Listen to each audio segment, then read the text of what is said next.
Graça e paz, querido. Bom dia. Aqui nessa manhã, tomando nosso cafezinho, meditando na palavra do Senhor. Querido, o texto que eu quero trazer ao teu coração se encontra no livro de Lucas.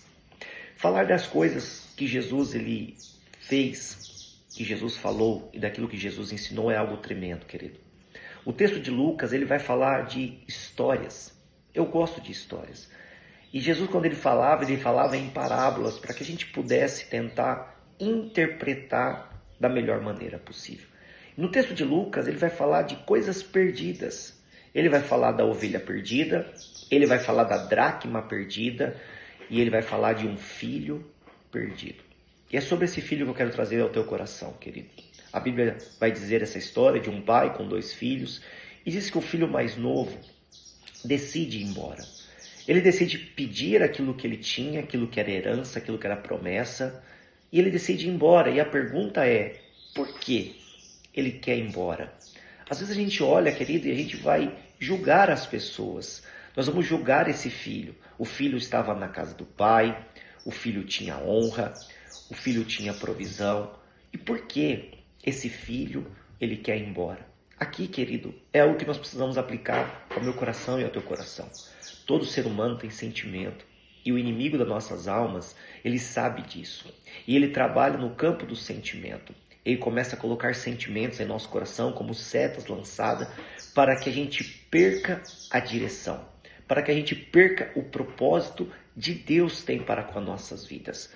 Aquele filho estava no melhor lugar, mas ele foi bombardeado por desejos. E muitas das vezes, querido, os desejos carnais, de querer o mundo, de experimentar o mundo. E diz que esse pai, ele entrega tudo que ele tinha.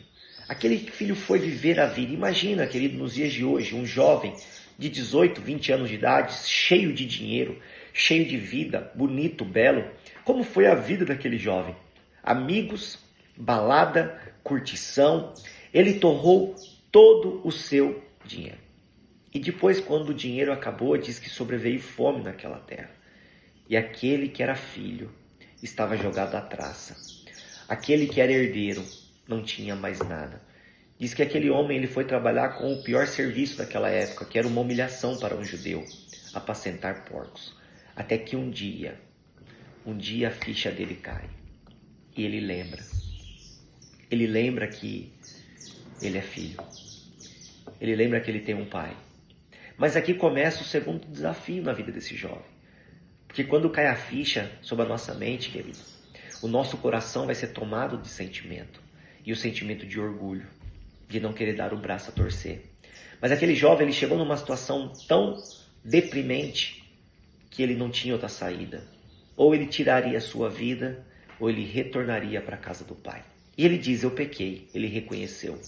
Ele reconheceu que errou, mas o medo dele era de não ser aceito, o medo dele era de não ser bem recebido. Mas a palavra vai dizer, querido, que quando ele está voltando, sabe como que está o pai?